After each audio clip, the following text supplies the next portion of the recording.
Every Sunday I waited at the window. Every Sunday the door stayed closed. My name is Grace Eleanor Mitchell. I am 74 years old. For most of my life, I worked as a registered nurse at St. Anne's Community Hospital in Dayton, Ohio. I worked night shifts, double shifts, holidays because sickness doesn't wait, and neither did my responsibilities. I believed in showing up. I just didn't know how lonely that belief would make me in the end. The clock in my living room ticks louder when you're waiting for someone. I know this because every Sunday at exactly 3 p.m. I sat in the same armchair near the front window, hands folded back, straight, pretending I wasn't watching the street. My children promised every week, "Next Sunday for sure, Mom. We'll bring the kids. We won't be late this time."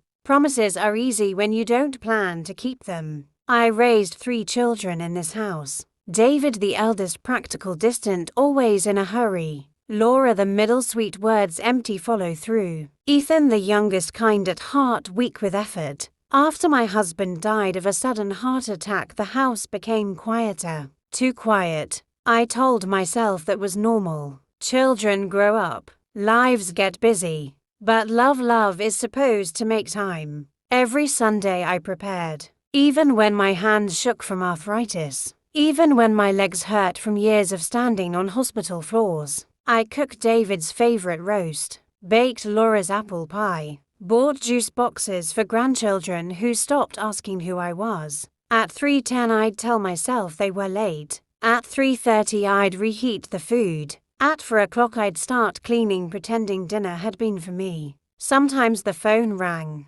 "Sorry, Mom, something came up." Sometimes it didn't ring at all. Silence hurts more than excuses. The neighbors noticed. Mrs. Keller next door once asked gently, expecting company. Yes, I replied with a smile that felt practiced. I didn't tell her how many Sundays had passed like this. At the hospital I was known as dependable. The one who never left early. The one who stayed with patients who had no family. I sat beside strangers while my own children forgot me. Irony is cruel like that. One Sunday I fell. Nothing dramatic. Just my knee giving way while carrying a tray to the table. I lay there for nearly an hour before I could reach the phone. I didn't call my children. I called emergency services because I already knew the response time. After that they insisted, "Mom, maybe you shouldn't live alone anymore." Concern always arrives late.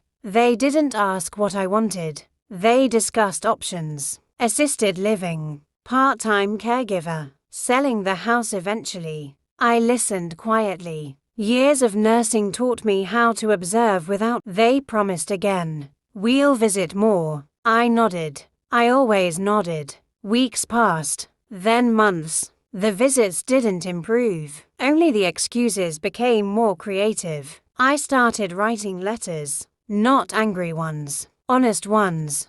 "Dear David, I understand work is busy. I just wish I ranked somewhere on your schedule. Dear Laura, you say you miss me. I wish missing me included seeing me. Dear Ethan, I know life is hard. I just need to know I still matter." I never sent them. I placed them in a wooden box beneath my bed. Some truths feel too heavy to deliver while you're alive. At night I replayed memories. Teaching them to ride bikes. Staying up late helping with homework. Holding their foreheads during fevers. I never kept score. I didn't know I'd need receipts. My health declined quietly. High blood pressure. Weak heart. The doctor warned me gently. Stress is a factor. I laughed softly. How do you remove stress when it's spelled family? One Sunday, Laura finally showed up. Alone. An hour late. She hugged me quickly. "I can't stay long." "Of course you can't," I thought. She looked around the house. "It's big for you now." That sentence hurt more than it should have. Homes don't shrink. People do. "Have you thought about what happens later?" she asked. "Yes," I replied calmly. "I have." That night I added another letter to the box. Not to a child.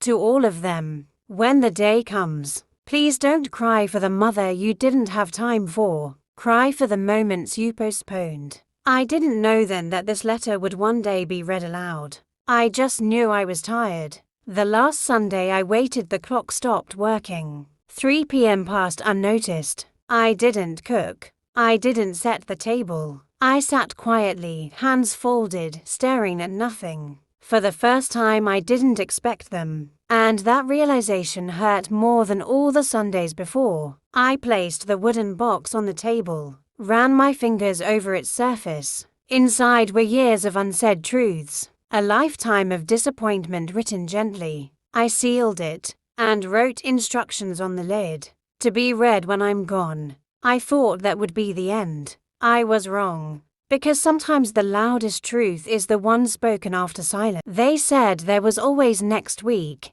They didn't know time was already gone. After the wooden box was sealed, something inside me settled. Not peace, acceptance. There's a difference. Peace feels warm. Acceptance feels quiet and cold but honest. My health declined slowly, the way sunsets fade without announcing themselves. The doctor adjusted my medication, lowered his voice, used phrases like manage expectations and quality of life. I nodded. I had been managing expectations for years. The children called more often, not to visit, to check in. How are you feeling, Mom? Still okay living alone? Concern delivered by phone never reaches the heart. One afternoon Ethan finally came by. He looked thinner, tired, guilty. He hugged me longer than usual. I've been busy, he said. I smiled softly. I know. I always knew. He noticed the wooden box on the shelf. What's that? Nothing important, I replied. He accepted that answer too easily. That night I had trouble breathing. Not enough to call an ambulance. Enough to scare me. I sat on the edge of the bed counting breaths, like a nurse taught patients not, expecting to be the one doing it. I thought about calling my children. Then I remembered Sundays. I called the hospital instead. They admitted me overnight for observation. I didn't tell anyone. Not because I didn't want them there,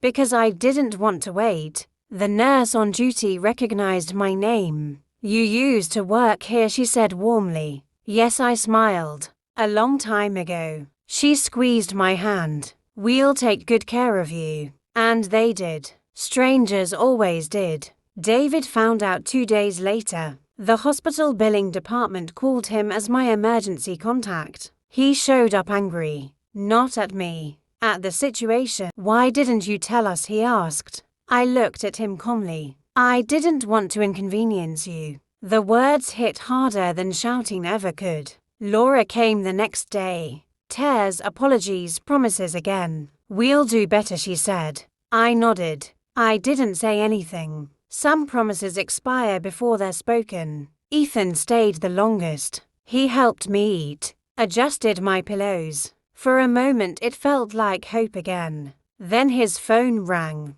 Work. He apologized. Left. I was discharged with instructions. No stairs. No stress. No living alone. They decided together. Assisted living. Nearby. Best option, David said. I didn't argue. Arguing requires belief that you'll be heard. They moved me quickly. Packed my things. Forgot small items. Like framed photos. Like favorite books. Like pieces of myself. At the assisted living center, Sundays came again. Different room. Same waiting. Sometimes they visited. Briefly. Always together. As if guilt required witnesses. I grew weaker, but clearer. I asked the nurse for paper. I added one final letter to the box. You always said next time. I hope life is kinder to you than you were to me. I placed it on top. Closed the lid.